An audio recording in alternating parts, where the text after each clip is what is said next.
यूं ही नहीं था दौर मुसलमान के जोर का।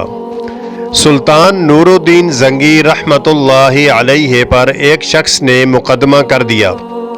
काजी ने हरकारा भेजकर सुल्तान को अदालत में तलब कर लिया। हरकारा समन लेकर सुल्तान के दरबार में पहुंचा तो सुल्तान के रौब से सहम गया और समन के बारे में कहने की जुर्रत न कर सका और दरबारियों में शामिल होकर खड़ा हो गया। सुल्तान की जीरक निगाही ने पहचान लिया कि ये मुस्तरब शख्स कुछ कहना चाहता है मगर हिम्मत नहीं पाता।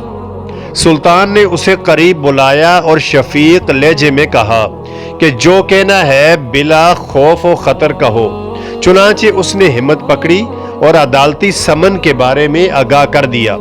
सुल्तान फौरन अपनी जगह से खड़े हो गए और कहा कि मैं अल्लाह और उसके रसूल सल्लल्लाहु अलैहि वसल्लम का हुक्म बजा लाता हूँ। फिर वक्त ने वो मंजर भी देखा कि वो सुल्तान जिसके नाम से वक्त की सुपर पावर्स लरज जाती थी, वो एक आम शख्स के दावे पर इंसाफ के कटहरे में खड़ा हो गया।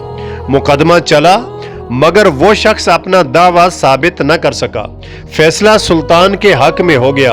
तकाजा तो ये था कि उस शख्स के खिलाफ झूठा दावा दायर करने पर कार्रवाई की जाती, मगर इस्लाम के उस अजीम सपूत ने न सिर्फ उस शख्स को मुआफ कर दिया बल्कि जिस चीज पर दावा किया था वो चीज भी उस शख्स को तोहफा कर दी।